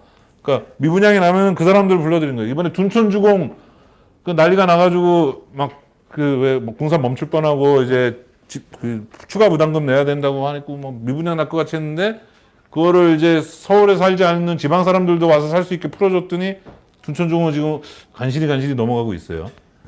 그가 그런 식으로 규제를 완화해주고 다주택자들한테 의존을 해야 당장 경제가 삽니다. 처음 시작했을 때 냉탕 온탕 했던 얘기죠. 그러면은 시간이 지나면은 계속 이렇게 냉탕 온탕 오가다가 시간이 지나면은 다시 이제 다주택자들이 집을 많이 소유하게 되는 거예요. 그 왜곡이 되는 거죠. 그러니까 이거 2008년부터 쭉 본 건데 뭐 정신없이 뭐가 많은데 그냥 빚내서 집 사라라고 하면서 규제를 풀었더니 다주택자가 증가했어요.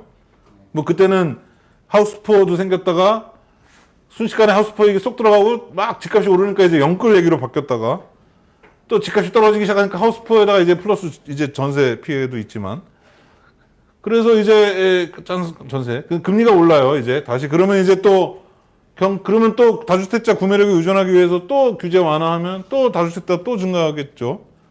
그러니까 참 이게 불행이라고 봐야 되는 건지 운명이라고 봐야 되는 건지 모르겠는데 노무현 정부 때 금리가 낮아지면서 집값 오르고 이명박 때 금리 높아지면서 또 규제 완화하고 규제 완화했을 때 다주택자 늘어나고 다시 그러면 또 금리 낮아졌을 때 이 사람들이 또 아까 전세를 이용해서 또 늘려가고 이게 계속 악순환이 되는데 거기에 이제 기후 위기하고 전세자금 대출 총액이라는 문제가 닥치는데요. 이번에는 그러니까 역사에 이제 없었던 새로운 게 생긴 거죠.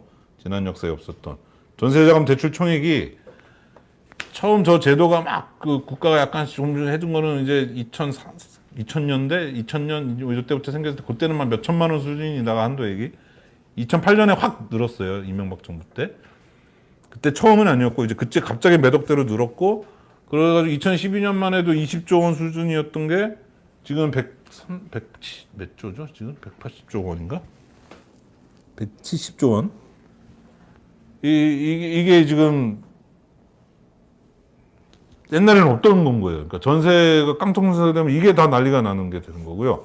그래서 그 주택도시보증공사 허그가 이거를 보증을 해주지 않습니까? 이것도 뭐 말이 많은데 이게 또 자기 자본의 60배 이상은 보증 못하게 해줬는데 하도 순식간에 이게 확 늘어서 꽉 차게 생긴 거예요. 지금 2023년 말에 59.7배가 될 것 같아가지고 이 주택도시보증공사가 말하자면 부도나하게 비슷하게 되는 상황이 될 것 같으니까 일단 국회의원 한 분이 이제 이거를 개정해서 70배로 늘리자고 올렸어요. 근데 이게 엄발의 오줌누기죠. 뭐 지금 추세로 가면은 또 금세 70배 채울 텐데. 그러니까 전세 보증금 비중을 낮춰야 사는 거죠. 전세하고 헤어질 결심을 해야 되고 월세로 전환할 각오를 좀 해야 됩니다. 이제 그러면 이제 이 얘기를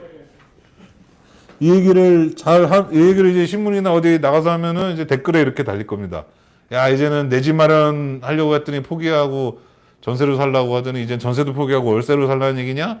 뭐 이렇게 댓글이 달릴 텐데 거기에 현혹되면 안 되고 우리가 언젠가 내가 내 집 마련을 하기 위해서라도 지금은 월세로 전환해야지 우리가 다 같이 산다. 안 그러면 허그도 부도나고 다 큰일 나게 생겼다. 그리고 대신에 전세 보증금 대출을 이제 지원해 줄 게 아니라 그 돈으로 월세에 대한 주거보조비를 주고 그럼 월세 임대료가 좀 오를 수 있기 때문에 임대료 규제를 해야 된다는 얘기고요. 그리고 또 많은 분들이 이제 야, 그 임대인들이 집을 팔아서 돈을 갚도록 해야지 왜 또 돈을 빌려주냐 그러시는데 저는 조금 되게 존경하는 분들이 그런 얘기를 하시는데 아까도 말씀드렸지만 아니 지금 거기 사람이 살고 있는 집인데 그걸 팔면 어떡하겠다는 거냐가 하나가 있고 아니, 우리가 임대료가 오를 때는 세입자가 빚내서 계속 채워줬잖아요. 임대료가 내릴 때는 임대주가 돈을 우리한테 줄 돈이 없으면 빚내서 돌려줘야죠. 그리고 우리도 전세자금 대출 받으면 바로 이제 임대인 통장에 꽂혔잖아요.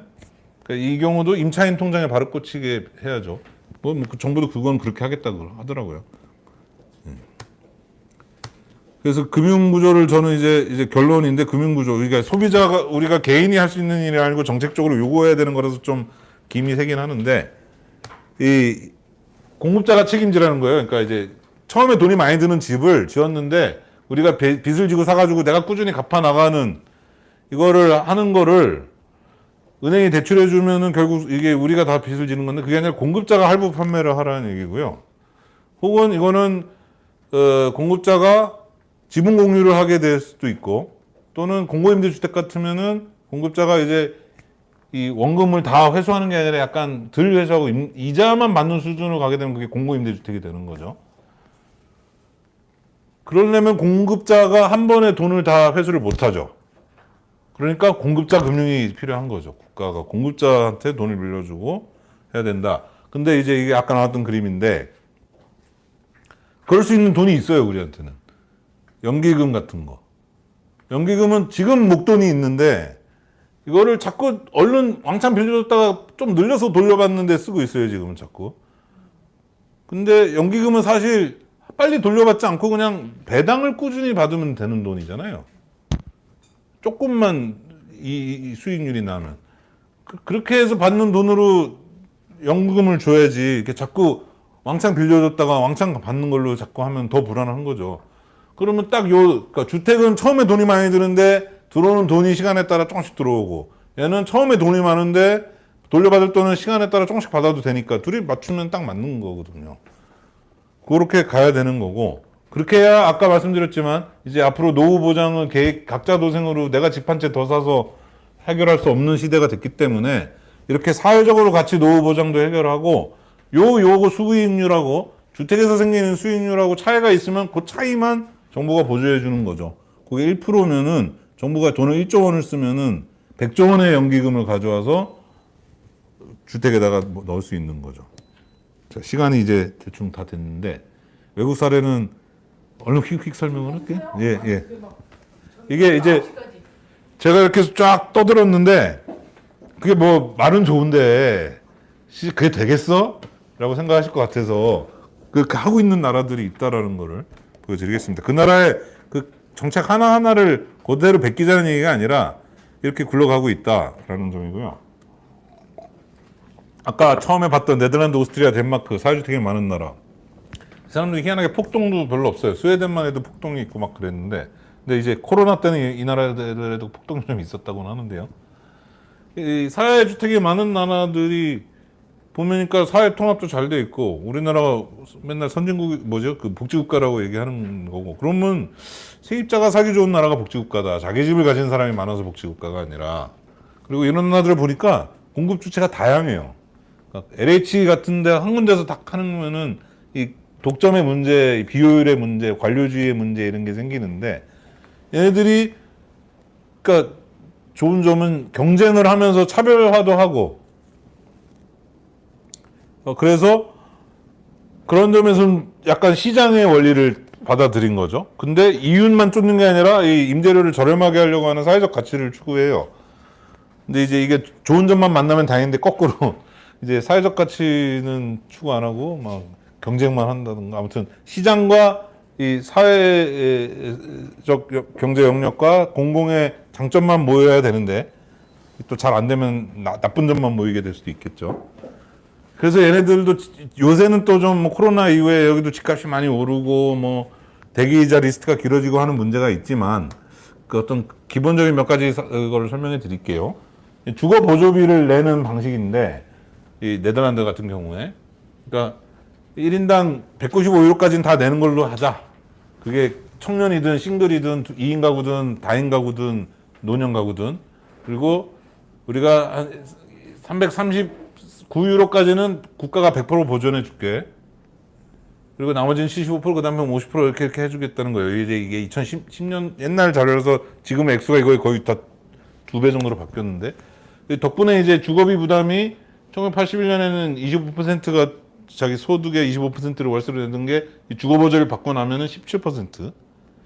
2002년에는 36%였던 게 주거보조를 받고 나면 23.5%로 확 낮아졌죠. 근데 여기서도 보시면 알 수 있듯이 얘네들도 시대가 지나면서 점점 주거비 부담이 커지고는 있어요.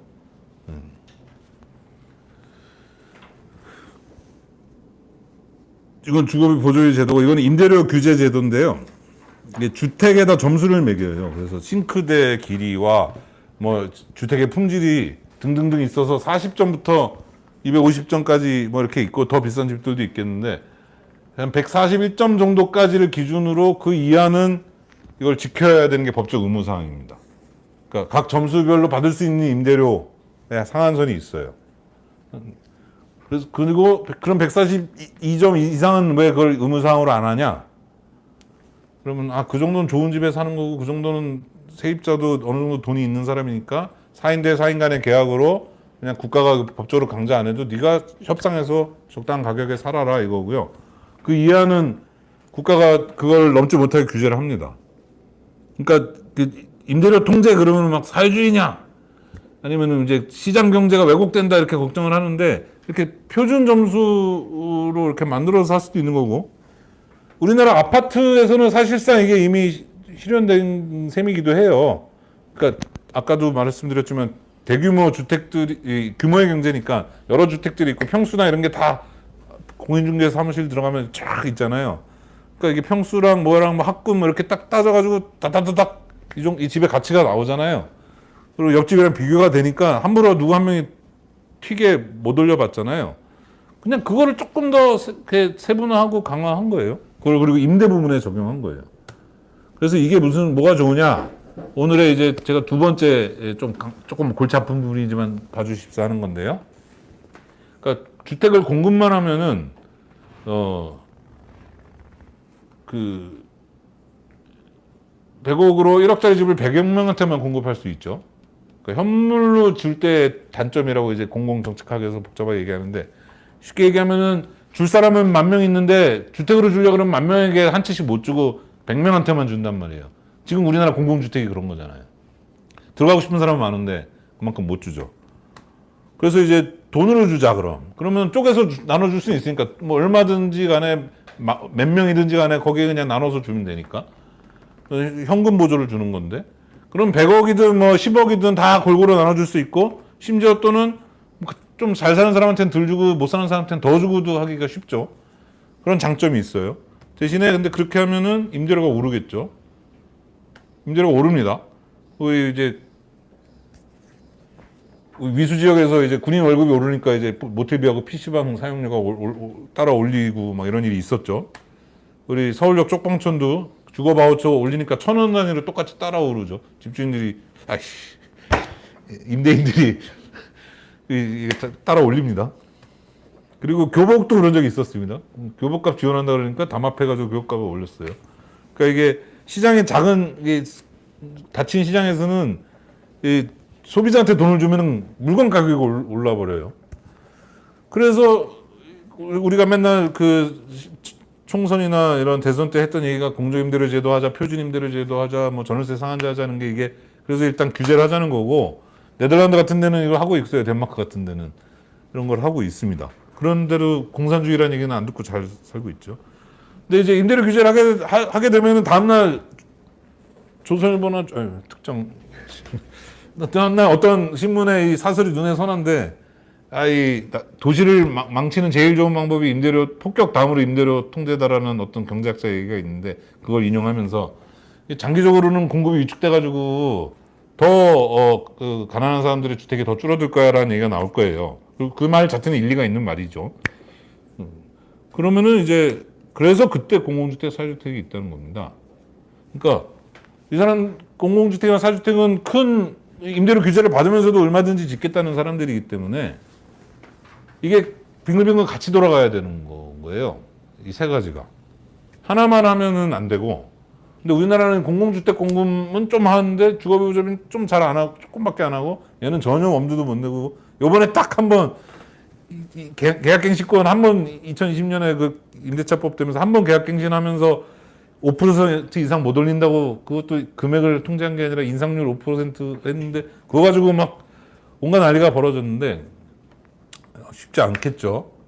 이거는 어찌됐든 공공주택, 사주택 공급을 우리가 주택의 30-40%를 막 많이 해야 되는 게 아니라 그냥 임대료 규제를 하면서 부족해지는 주택을 메꿀 정도만큼만 해도 이 세계에 같이 맞물려 들어가면 돌아가는 거고 외국은 그런 나라들이 있다는 거예요. 그리고 그런 나라들은 그래서 네덜란드 같은 경우, 덴마크 같은 경우 이런 나라들은 공공주택만 그런 게 아니라 아까 이 임대료 규제가요. 공공주택에만 해당되는 게 아니라 모든 주택에 해당되는 거예요. 그냥 개인이 하는 임대사업 주택에도. 그렇게 하니까 별로 차이가 없어요. 비영리 부분과 민간임대 부분이 이렇게 별로 차이가 없어요. 그러니까 이게 별로 안 기울어져 있는 거예요. 자가 소유 압박도 덜하고 공공주택이나 사회주택에 산다고 별로 낙이인 효과가 있는 것도 아니고 그냥 주거 사다리가 따라서 그다지 필요 없어요. 사다리라는 건 격차가 있을 때 올라가려고 있는 게 사다리잖아요. 격차가 별로 없는데. 근데 이제 복지국가 중에서도 영국이나 미국 같은 쪽들은 우리나라랑 비슷하게 공공주택에 살면은 낙인 효과가 있고 막 이런 게 민간임대 비용리 부분에 완전히 분리돼 있고 이런 겁니다. 사실 단일 모델을 무조건 우리나라가 쫓아가는 게 불가능할 수도 있고 정답이 아닐 수도 있는데 일단 우리나라가 그동안은 너무 세상은 이런 것만 있다고만 우리가 급식에서는 왜 보편 급식 이런 얘기 했었는데 주택에 대해서는 엄두도 못 내고 그냥 의뢰 이런 거겠거니 생각해왔던 게 좀 안타까운 거고 그걸 학술적으로는 자유주의적 모델, 조합주의적 모델, 사회민주주의적 모델, 동아시아 모델, 지중해 모델 이렇게 나누는데 다양한 모델이 있고 우리가 이제 이걸 만들어가기 나름이다라는 얘기고요.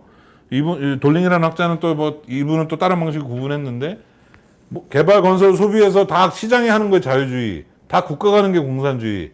복지국가는 개발은 국가가 기획하고 건설은 이제 민간 건설사가 하고 그러니까 이거 배분하는 거는 또 국가가 나서고 하는 이런 게 이제 복지국가인데 우리나라를 포함한 동아시아를 자공을 하라 그랬는데 계획은 국가가 세우잖아요. 우리도 계획을 국가가 세우고 그다음에 건설사한테 맡긴 다음에 다 해버리는 이런 건데 아니 이거 자유주의도 아니에요 사실.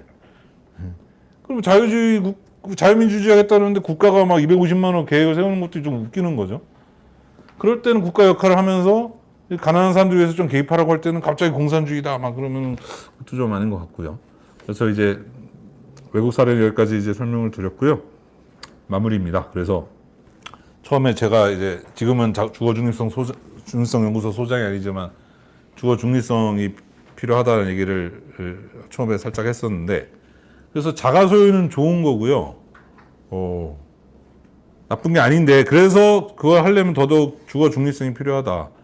그러니까 교통이랑 비유해 보면은 우리가 차가 막히는 날에는 지하철을 타고 정시성이 필요하면, 평소에는 그냥 계단 오르내기 싫으면 버스 타고, 사정에 있는 짐이 많고 그러면 비가 오고 그러면 택시를 탈 수 있는 것처럼, 내가 이제 금방 이사 갈 것 같으면 임대주택에 살다가 취직도 했고 뭐 결혼도 했고 뭐 해서 여기 오래 살 것 같아. 그러면은 그때 이제 자가 마련을 하고, 아니면 뭐 마음에 맞는 사람들이 있어. 그러면은 이제 뭐 협동조합을 통해서 뭐 이렇게 할 수도 있고, 뭐 이렇게 하고 어디에 살든 그때는 마음 편하게 살면 되는 거지. 그리고 저축을 해서 노후 대비를 할 수 있게 하면 되는 거지. 그거를 꼭 내가 자기 집을 사야 될까? 그러니까 자기 집을 사는 것도 내가 정말 원해서가 아니라 이렇게 쫓기듯이 하는 게 아니라 자기가 선택해서 할 수 있게 하자는 거고, 그러려면 주거 중립성이 받침이 된다는 거고요. 뭐 여러 가지 복잡한 글씨들이 많은데, 최은영 도시연구소 소장님이 했던 말, 그냥 임차로 살든 자가로 살든 차별이 별로 없어야 된다. 전세를 살든 월세를 살든 비용이나 이익 면에서 큰 차이가 안 나야 된다라는 게 제일 쉽게 말하는 주거 중립성의 개념이 되겠습니다. 그래야 자기가 그때그때 원하는 대로 선택을 하는 거죠. 그래서 이제 주거 부분에 버스 전용 차로가 필요하다고 저는 얘기를 하는데요. 공공주택에 대한 이 하도 좀 이 부정적인 이미지를 제가 어떻게 하면 이분들의 오해를 풀 수 있을까 생각을 할 때 버스 전용 차로를 생각을 했는데, 버스 전용 차로가 있어서 자가용 운전 차로가 좁아지는 것처럼 보이죠, 처음에는, 당장은. 하지만 나중에 내가 지금은 버스를 타고 다니는 게 더 빠르기도 하고, 나중에 내가 차를 몰 때도 그게 더 나을 거예요. 버스 전용 차로가 없으면 너도 나도 다 차를 몰고 나오면 길은 더 막히니까. 그래서 사실 대도시의 교통 문제를 해결하려면 차량 원가 공개를 하거나, 차량에 많은 세금을 뭐 낼 수도 있을 거예요. 주행세 같은 거 매기기도 하죠. 혼잡 통행료 매기기도 하죠. 하지만 버스 전용 차로가 있어야 되는 것처럼, 그게 더 효과적인 것처럼, 세입자가 살기 편해야 내 집 마련하기도 편하고, 아까도 이제 네가 가라 공무원인데 이렇게 얘기하셨던 분들, 왜 국민의 내 집 마련의 꿈을 포기하라고 하냐고 했더니, 정치인께서는 집이 6채이신데, 다주택자가 공공주택 확충에 반대하는 거는 마치 주차장 사업자가 대중교통 확충에 반대하는 거 아닌가. 사람들이 차 안 몰고 나오면 내가 안 되니까. 그러니까 다주택자로서는 공공주택이 자꾸 생기는 게 자기 경쟁자가 생기는 거거든요. 자기 임대료를 더 낮춰야 되는. 그리고 자꾸 내 집 마련을 하라고 하는데, 자기가 분에 넘치는 상황에서 내 집 마련했을 때 나중에 그걸 결국 하우스푸어가 돼서 팔아야 되잖아요. 영국에서 민영화됐던 공공주택이 20년 뒤 조사해보니까 40%가 다주택자의 수준으로 갔어요. 우리나라 하우스푸어들도 많은 분들은 결국 그걸 팔게 되면은 또 다주택자가 사겠죠. 그래서 이제 그러지 않고 모든 분야에 이렇게 골고루 이제 차별 없이 할 수 있도록 하자라는 게 주거 중립성의 개념이고, 꼭 자가 소유를 목매듯이 하는 게 아니라, 그런 뭐 이거를 이제 집단별로 어떻게 풀까라는 얘기고요. 그래서 공공임대주택은 평생 월세 거지로 살라는 게 아니라 자가 마련할 때까지 싸게 살아라라는 곳, 보증금 떼기 걱정 없는 곳, 뭐 이런 건데, 내 집 마련하고 대립되는 게 아니고요. 공공임대는 내 집 마련을 도와주는 거라는 좀 인식의 전환이 필요할 것 같습니다. 그래서 공공임대가 많아야 되고, 왜냐하면 누구나 인생에 20대부터 40대까지 아까 보셨지만 어느 시기에는 임대주택에 사는 게 너무 자연스러운 건데, 그때 마음 편하게 살고 보증금 떼기 걱정 없이 살아야 되는 거죠. 그래서 우리가 진짜 보유해야 되는 거, 소유해가 아니라 보유해야 되는 거는, 우리가 벽돌하고 콘크리트하고 시멘트를 가지고 싶은 게 아니잖아요. 주거 안정을 보유하고 싶은 거고, 거주 이전의 자유를 보유하고 싶은 거고, 그리고 나서 자산 축적도 좀 할 수 있으면 좋은 거고, 그런 거를 공공주택을 통해서 연기금을 결합시키고 하면은 할 수 있다라는 얘기고요.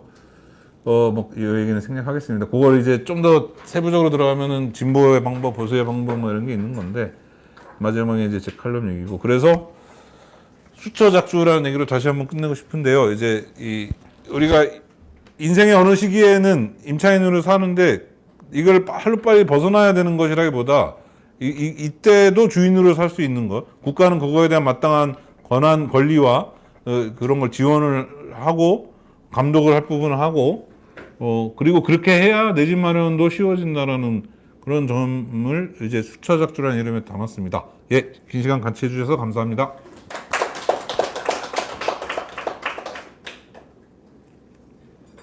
자연스럽게 질문도 좀 같이 이어가시죠. 혹시 네, 우리 일단 댓글은 좀 부탁드렸고요. 예. 여기 현장 참여자 중에 질문 있으시면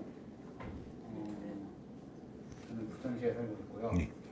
GH 매입임대주택에 살고 있습니다. 그리고 거기 원래 매입임대주택 조건이 3, 4인 가구용인데 예.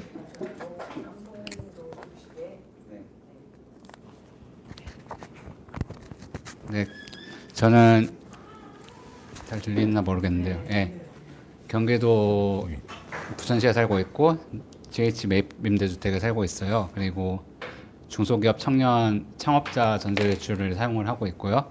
그래서 원래 이게 매입임대 조건으로만 하면 16평 빌라에 500만 원에 26만 원짜리 집이 그 네. 중소기업 청년 전세대출을 이용을 해서 예. 이제 월세 5만 원 정도에 살고 있어요. 보증금은 보증금이 5천만 원이 예, 예. 되고, 500에 26이었는데. 네, 그렇죠. 예, 예. 그래서 사실 이게 전세 대출이 이렇게 유용하게 쓰일 수 있는데 문제는 이게 되게 아이러니한 거죠. 민간의 전세 대출이 들어가면 그건 그냥 집값을 올리는 거고 전세 대출에 이렇게 쓰이는 거는 되게 유용한데 사실 이렇게 하면은 이렇게 막 단계를 넘어서 갈 필요가 없는 거잖아요. 그냥 바로 그냥 GH 여기에 돈을 쏴줘 버리고 임대료를 그렇게 깎아버리면 되는 건데 근데 이거를 이렇게 어렵게 해놔서 물어 찾아 이렇게 가야 되는 거고 또 매입임대주택 자체도 사실 되게 적으니까 이렇게 할 수 있는 사람도 되게 적고 그래서 이게 방법이 없는 게 아니고 분명히 실제로 돌아가고 있는데 예. 우리 사회가 그거를 이게 여기에 대해서 확신이 없는 거라고 생각을 해요. 그래서 이걸 어떻게 하면 좋을 것 같은데 그래서 부천시 같은 경우는 또 제가 시의원이랑 같이 일하고 있어서 사회주택을 하려고 사회주택 조례를 만들려고 하고 있어요. 뭐 경기도는 도에서 있고 네. 시흥시에도 있고 이런데 이게 시에서 사회주택을 하려고 하면 결국에 사회주택을 하는데 시가 주체가 되려면은 시의 도시공사 이런 데에서 개발 그 건물을 짓고 해야 되는데 부천시 같은 경우는 그렇게 건물을 지은 사례가 거의 없어갖고 이번에 최초로 지은 게 있어서 거기 근데 그건 또 사회주택 조례가 없는 상황에서 그냥 사회주택처럼 만든 거지만 사회주택은 좀 아닌 애매한 상황인 거죠.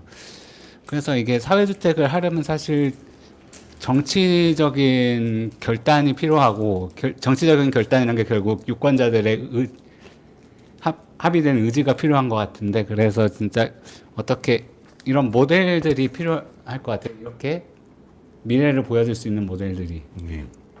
뭐 저처럼 진짜 월 5만 원씩 내면서 이렇게 살 수 있다. 뭐 그러네.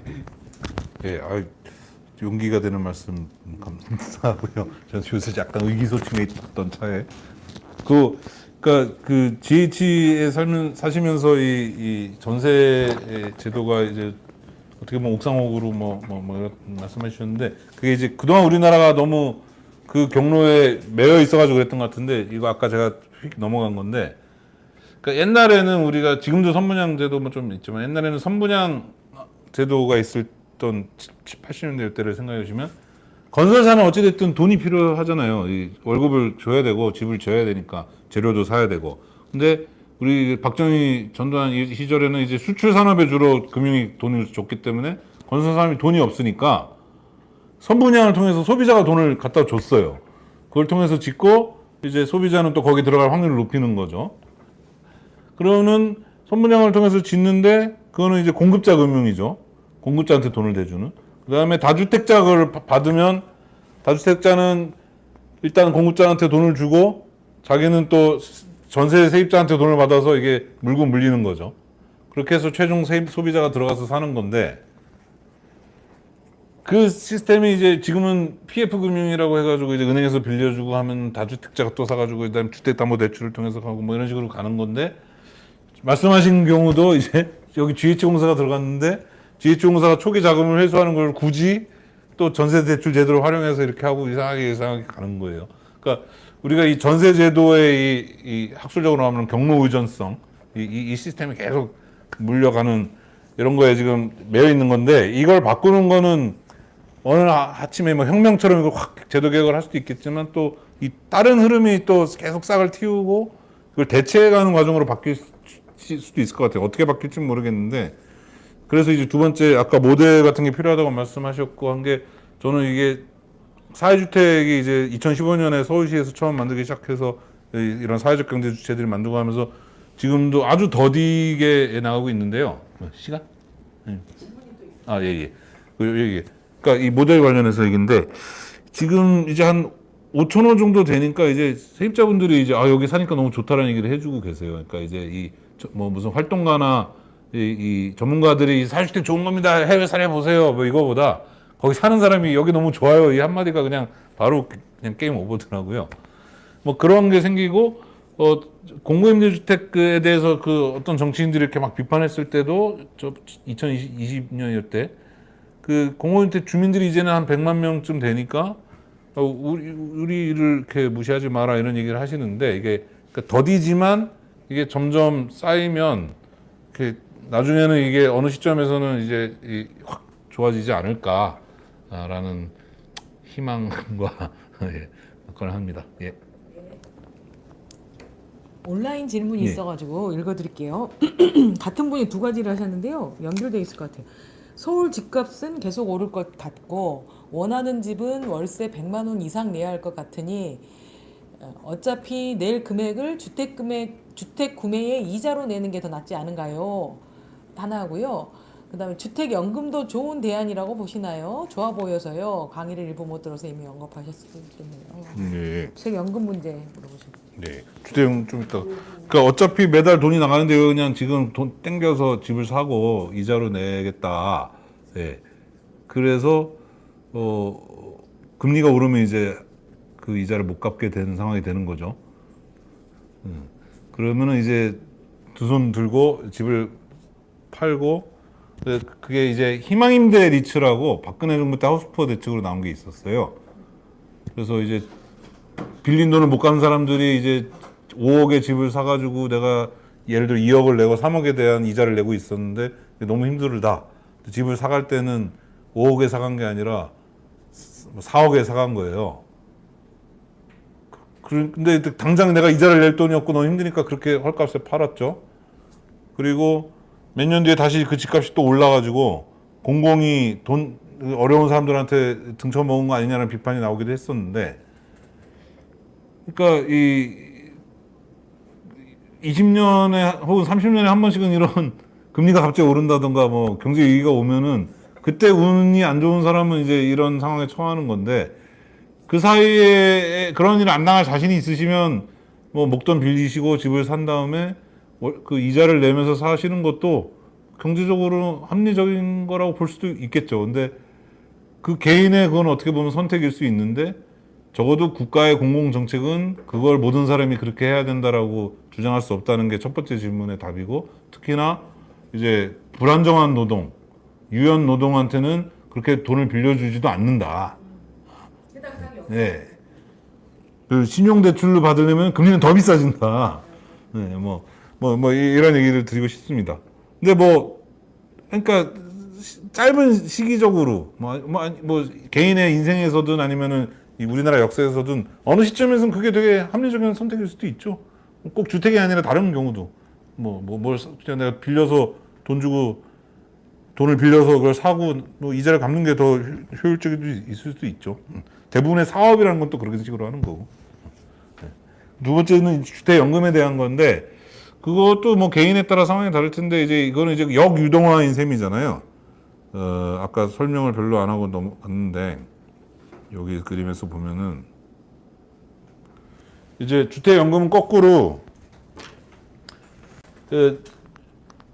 담보가치에 대해서 주택연금으로 돈을 쭉 받다가 이제 연금 회사의 입장입니다. 나중에 이제 수입이 들어오는 거죠. 처음에 돈을 막 주다가 나중에 수입이 들어오는 거죠.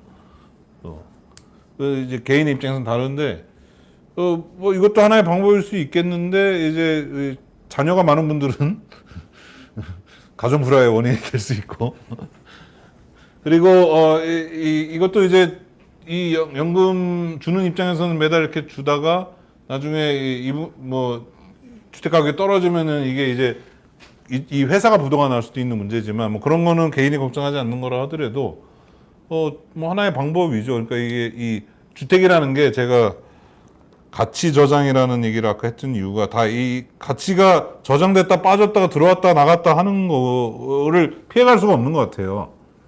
워낙에 비싼 물건이 있고 토지 위에 있기 때문에 토지는 이제 경제가 발전할수록 토지 가치는 올라가니까 그래가지고 아까 가치 예. 그래서 뭐 이게 다 토지 위에 있기 때문에 토지라는 게 가지는 특수성 때문에 생기는 일인데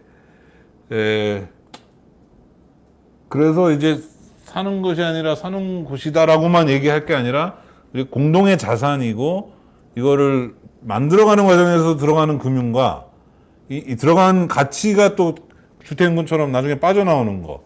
근데 개인이 주택연금에 가입하는 방식도 있지만 여러 국민 연기금이 여기다 투자를 해서 사회적으로 그 연금을 받는 우리가 다 같이 연금을 받는 그런 방식으로 가야 아까 말한 삼각파도의 고령화 사회에서는 같이 살 수 있지 않을까 하는 생각입니다.